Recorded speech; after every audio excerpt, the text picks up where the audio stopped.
Mais Monsieur le ministre, qu'est-ce que c'est pour un pays qui veut autoriser le Roundup et qui veut interdire la tarte au riz?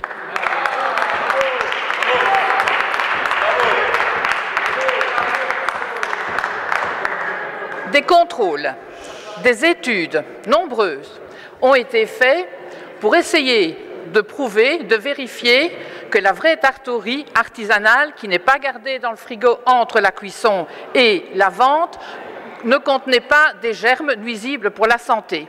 Résultat, non, il n'y en a pas.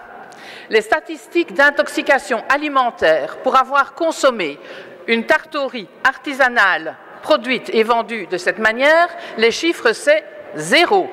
Alors pourquoi encore et encore exiger des tests, des challenge tests vis-à-vis de ces artisans et notamment ici les artisans boulangers? Monsieur le ministre, nous avons réellement des problèmes de santé liés à un manque de qualité d'alimentation.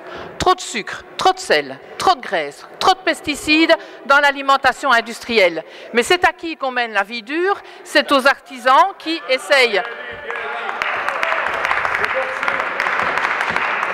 Ce sont les artisans qui utilisent des produits sains et naturels, qui les consomment de manière artisanale via des méthodes qui sont éprouvées et qui les vendent en circuit court aux consommateurs.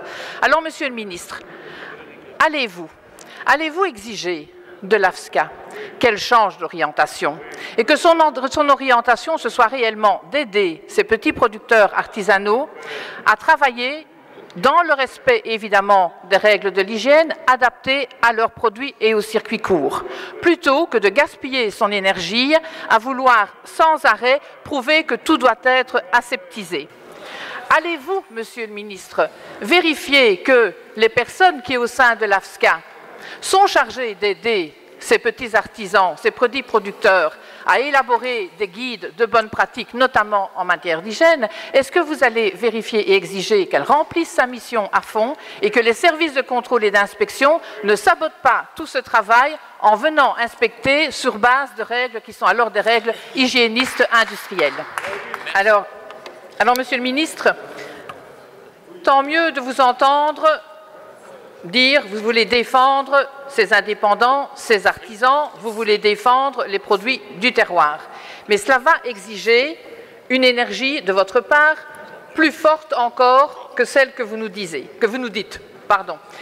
Parce que si la cellule qui travaille pour aider les artisans à élaborer des guides de bonnes pratiques, et j'ai cité cela dans ma question, si cette cellule est sans arrêt contredite ou sabotée par des services de contrôle et d'inspection qui viennent avec d'autres règles et d'autres critères, eh bien, ces artisans-là, ils vont disparaître. Et pire que ça, parce que, Monsieur le ministre, je m'étais dit que j'allais vous offrir un bon morceau de tarte, la vraie tarte de Tancrémont, bien moelleuse. Et puis je me suis dit, mais non, il faut qu'on anticipe sur l'avenir. Parce que si on continue avec ces techniques-là, avec ces exigences-là, qu'est-ce qui va arriver? Il va arriver à ce qu'il n'y aura plus cette tarte-là. Et donc j'ai voulu éviter l'affront de l'assiette vide à vous offrir, mais c'est cela qui risque d'arriver, plus d'artisans, plus de tarte au riz et plus de produits du terroir vendus en circuit court. Merci Madame Jerkens.